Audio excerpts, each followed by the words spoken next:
একটি কোনো এক অদ্ভুত কারণে একচ্ছত্রভাবে এটি ঢাকা বিশ্ববিদ্যালয়ের গুটি কয়েক শিক্ষার্থীদের ওনারশিপে পরিণত হলো।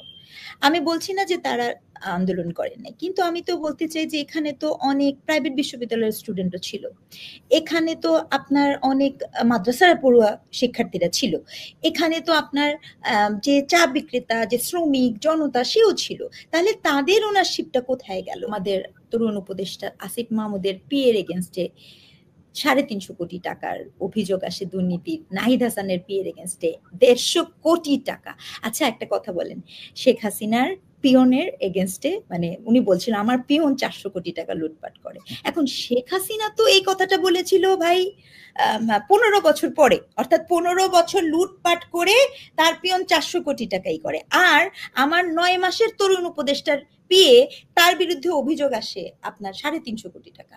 আমার তরুণ 9 মাসের তরুণ উপদেষ্টার পিএর বিরুদ্ধে অভিযোগ আসে 150 কোটি টাকা। এই লজ্জা, এই গ্লানি, এই দুঃখ কোথায় রাখবো?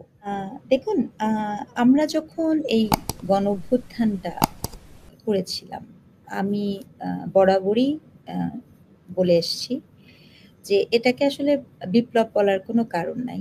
প্রত্যেকবারই বলেছি বিপ্লব বলার একটা প্রচেষ্টা ছিল, কারণ আমরা যারা পলিটিক্যাল সায়েন্স বা অ্যানথ্রোপোলজিতে পড়াশোনা করি আমরা জানি যে বিপ্লবের একটা নিজস্ব দর্শন থাকে, একটা ম্যানিফেস্টো আগে দেয়া থাকে, তারপরে যে মানুষ সেটিকে কার্যকর করার জন্য যুগের পর যুগ ধরে বিপ্লব করে, যেটা ফরাসি বিপ্লব বলেন, যেখানে একটা পুরো সিস্টেমেটিক চেঞ্জ আসে। এবং এর পরবর্তীতে যদি আপনি খুব রিসেন্ট আপনি ইরানের কেসেও দেখেন, সেখানেও এক ধরনের বিপ্লব সংগঠিত হয়েছে। কিন্তু প্রবলেমটা হয়েছে কি, যে এটি মনে করেন আমরা যারা অংশগ্রহণ করেছি, আমরা কিন্তু শুধু জুলাই বা শুধু অগাস্টের সময়কালীন কথা বলিনি। আমরা কিন্তু একটা আপনি জানেন আপনার শোতে বলেন, আমরা যারা এই বিষয় নিয়ে আলাপ করেছি তারা কিন্তু গত 15 বছর ধরেই বিভিন্ন সময় যখনই হয়েছে, বিশেষ করে যখন নির্বাচন দিচ্ছে তার আগে বলেন, কন্টিনিউয়াসলি আমরা এটার আপত্তি করেছি। এখন বাংলাদেশের মানুষের সংকট কোথায়? বাংলাদেশের একটা দেখেন, একটা খুব ব্রোকেন ইনস্টিটিউশনাল সমস্যার পরেও আমাদের দেশের মানুষ কিন্তু গণতান্ত্রিক একটা চর্চাতে বিশ্বাস করছিল। আপনি খেয়াল করে দেখবেন যে শেখ হাসিনা ছিল, শেখ হাসিনা কিন্তু উনি কিন্তু গণতন্ত্রকে ডেমোলিশ করেন নাই। উনি কিন্তু গণতন্ত্রকে ডেমোলিশ করেন নাই ইন এ সেন্স, মানে উনি মুখ দিয়ে বলেন নাই যে আমি গণতন্ত্র মানি না, আমি এখন স্বৈরতন্ত্র মানি। উনি কিন্তু ওই যে, তাহলে তো উনি একটা আমি তুমি ডামি দেখানোর মতো একটা ইলেকশন করতো না, যেখানে রাতে আপনি সিল মারছেন ডামি, মানে আপনি বোঝাতে চাচ্ছেন আপনি গণতান্ত্রিক, কিন্তু প্র্যাকটিসটা আপনি করছেন না।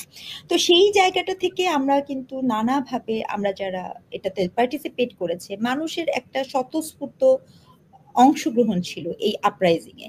অংশগ্রহণ কেন ছিল? অংশগ্রহণ ছিল আমার বাচ্চা মারা যাচ্ছে। অংশগ্রহণ কেন ছিল? অংশগ্রহণ ছিল যে আমার কোনো ইনস্টিটিউশন কাজ করছে না। অংশগ্রহণ কেন ছিল? অনেক টাকা লুটপাট হচ্ছে, হরিলুটের মতো বিচার ব্যবস্থা নাই, আইন ব্যবস্থা নাই, শাসন নাই। মানুষের ভেতরের একটা আউটবার্স্ট ছিল এই গণঅভ্যুত্থান।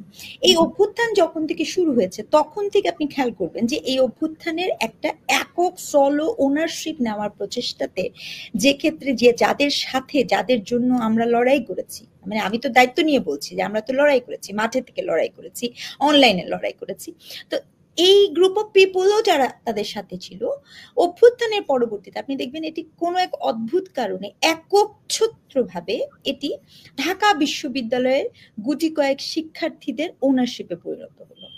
আমি বলছি না যে তারা আন্দোলন করেন নাই, কিন্তু আমি তো বলতে চাই যে এখানে তো অনেক প্রাইভেট বিশ্ববিদ্যালয়ের স্টুডেন্টও ছিল, এখানে তো আপনার অনেক মাদ্রাসার পড়ুয়া শিক্ষার্থীরা ছিল, এখানে তো আপনার যে চা বিক্রেতা, যে শ্রমিক জনতা, সেও ছিল।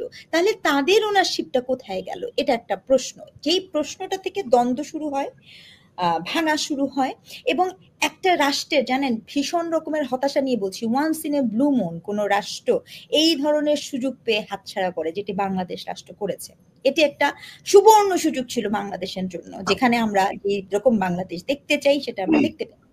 কিন্তু সেই ঘটনাটা ঘটার প্রথম দ্বন্দ্বটা কোথায় তৈরি হলো? প্রথম দ্বন্দ্বটা তৈরি হলো যে আপনি যে সরকার ব্যবস্থা, যখন আপনি আমাদের শিক্ষার্থীরা সরকার ব্যবস্থার অংশ হয়ে গেল। এটা হচ্ছে প্রথম mistake, first mistake. Second mistake কোথায় হলো? সেকেন্ড মিস্টেক হলো, আপনি খেয়াল করে দেখেন, আপনি যে বলছেন আজকে এনসিপি এটা বলেছে, দেখেন এনসিপি যাই হোক, সে যে বলেছে, আমি কিন্তু এটাকে অ্যাপ্রিসিয়েট করি যে কার অর্থ কিভাবে আসছে, একটা একটা জাতি গঠনে সকলের participation, it's a good initiative. কিন্তু যখন আপনার আমাদের তরুণ উপদেষ্টা আসিফ মাহমুদের পিএর এগেনস্টে 350 কোটি টাকার অভিযোগ আসে দুর্নীতির, নাহিদ হাসানের পিএর এগেনস্টে 150 কোটি টাকা। আচ্ছা একটা কথা বলেন, শেখ হাসিনার পিয়নের এগেনস্টে, মানে উনি বলছিল আমার পিয়ন 400 কোটি টাকা লুটপাট করে। এখন শেখ হাসিনা তো এই কথাটা বলেছিল ভাই 15 বছর পরে, অর্থাৎ 15 বছর লুটপাট করে তার পিয়ন 400 কোটি টাকাই করে। আর আমার 9 মাসের তরুণ উপদেষ্টার পিএ, তার বিরুদ্ধে অভিযোগ আসে আপনার 350 কোটি টাকা। আমার তরুণ 9 মাসের তরুণ উপদেষ্টার পিএর বিরুদ্ধে অভিযোগ আসে 150 কোটি টাকা। এই লজ্জা, এই গ্লানি, এই দুঃখ কোথায় রাখবো? কোন জায়গায় রাখবো? কাজেই আপনার এই যে বলছে, আমি আবারও বলছি, বলাটা কোনো সমস্যা না।